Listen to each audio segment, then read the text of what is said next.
Les enjeux industriels de la fabrication additive sont extrêmement importants et sont liés à la nature même de la fabrication additive ou 3D printing. On va apporter la matière là où on en a besoin et juste là où on en a besoin.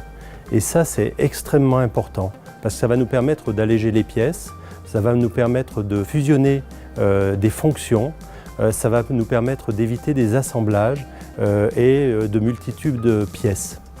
La fabrication additive, ça va être aussi le moyen d'imprimer des formes tout à fait nouvelles qui vont libérer les designers des contraintes actuelles des procédés génériques.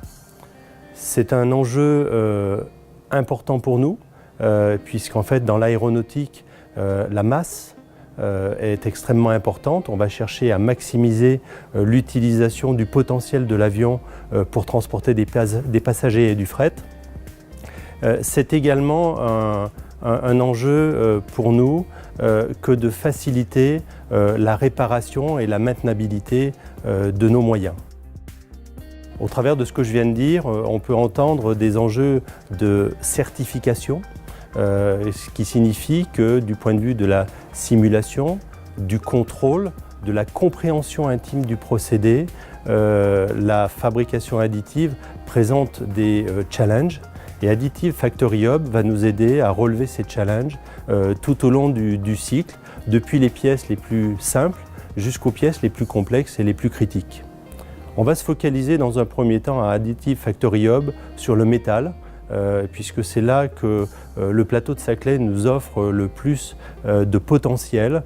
Encore une fois, dans le domaine de la simulation, de la métallurgie, on a affaire avec la fabrication additive à une métallurgie très spécifique en relation avec le dépôt d'énergie qui est lié au laser, qui est lié au faisceau d'électrons, qui est lié également au plasma.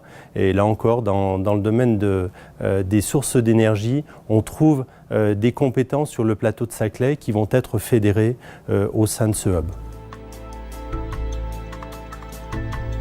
Additive Factory Hub va permettre d'adresser des problématiques de la fabrication additive métallique en adressant une métallurgie très spécifique. On n'est pas sur la fonderie, on n'est pas sur la forge, on est dans un domaine tout nouveau qui nécessite encore beaucoup de recherche pour aller plus vite. Cet aspect vitesse est important pour les grands groupes qui ont besoin de rester toujours en avance dans leur domaine. Mais Additive Factory Hub va également accompagner le réseau de sous-traitants des grands groupes dans leur choix technique, dans leur expérimentation scientifique avant d'avoir à faire des investissements très lourds.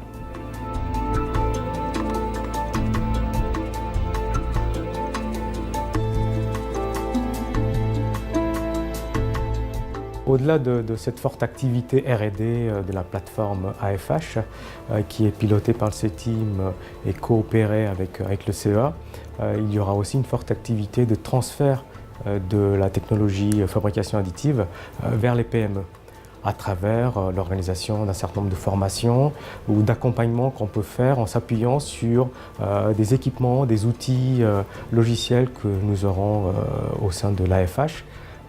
Nous pourrons accompagner les PME à réfléchir sur l'intégration de cette technologie dans leur processus, depuis aussi bien la conception, la simulation, la fabrication, le post-traitement et le contrôle, voire la certification de leurs produits. Donc, tous ces équipements de l'AFH serviront également au transfert de technologies envers les PME de la région Île-de-France avec les missions du CETIM qui sont vraiment une mission de transfert de technologie pour la mécanique française. L'AFH et l'écosystème autour de la fabrication additive créé à Saclay attire beaucoup de PME.